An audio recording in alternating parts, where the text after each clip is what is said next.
এখনো বিভিন্ন মেয়াদে সাজাপ্রাপ্ত হয়ে জেলের ভেতরে আছেন এবং একই সাথে যারা ফাঁসির দণ্ডপ্রাপ্ত হয়েছেন, এর মধ্যে পুরো বিচার প্রক্রিয়ায় যদি একজনের সাথেও অন্যায় করা হয়ে থাকে, তাহলে আমরা বলতে পারি এই পুরো প্রক্রিয়াটি আসলে প্রশ্নবিদ্ধ। অর্থাৎ আপনাদের যেই কমিশন, সেই কমিশন যতক্ষণ পর্যন্ত না স্বাধীনভাবে তাদের তদন্ত রিপোর্ট জমা দেবে এবং সেখানে জন আকাঙ্ক্ষার প্রতিফলন না ঘটবে, ততক্ষণ পর্যন্ত আমরা মনে করি সকল বিডিআর যারা সদস্য আছেন, যাদেরকে অন্যায়ভাবে আটক করা হয়েছে, তাদের মুক্তি পাওয়ার অধিকার রয়েছে। আমরা ঠিক সেই জায়গায় দাঁড়িয়ে বলতে চাই যে এই পুরো বিচার প্রক্রিয়াটি ছিল যেহেতু প্রশ্নবিদ্ধ এবং অসংখ্য বিডিআর সদস্যকে হাসিনা জোরপূর্বক টর্চার করে বিভিন্ন সময়ে অনেককে হত্যা পর্যন্ত করেছে জেলের ভিতর নির্মমভাবে,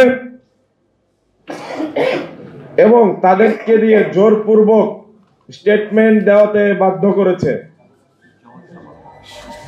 এই মিথ্যা সাক্ষী দেওয়া পুরো বিচার প্রক্রিয়াকে আমি মনে করি একটি প্রশ্নবিদ্ধ জায়গায় ফেলে দিয়েছে, এবং যেহেতু তাদের উদ্দেশ্য ছিল বাংলাদেশের স্বাধীনতা এবং সার্বভৌমত্বকে প্রশ্নবিদ্ধ করা এবং দুর্বল করা, সেই জায়গায় দাঁড়িয়ে বাংলাদেশের স্বাধীনতা এবং সার্বভৌমত্ব বিরোধী যেই পিলখানা হত্যাকাণ্ডের রায় হাসিনার সময় দেখেছি, সেই রায় যেন বাতিল করা হয়।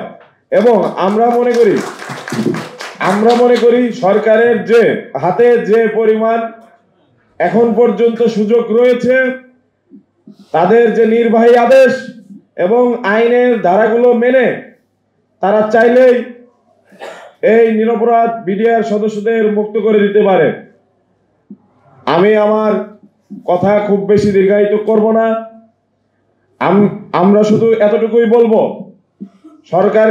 সরকারকে এতটুকু বলবো, কোন নির্দিষ্ট প্রতিষ্ঠান, ব্যক্তি কিংবা গোষ্ঠীর চাপ আপনাদের উপর আছে কিনা, যার কারণে আপনারা স্বাধীনভাবে কাজ করতে পারছেন না, এটি জনগণের সামনে আপনারা পরিষ্কার করুন।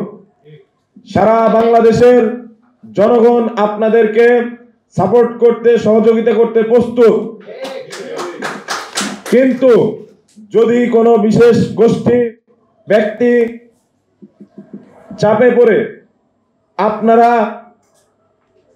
এই গণ আকাঙ্ক্ষার বিরুদ্ধে গিয়ে অবস্থান নেন, তাহলে আমরা বাধ্য হব সরাসরি আপনাদের বিরুদ্ধে চলে গিয়ে জনগণের যে আকাঙ্ক্ষা, যে ন্যায় এবং ইনসাফ প্রতিষ্ঠা, সেই ইনসাফ প্রতিষ্ঠা করতে।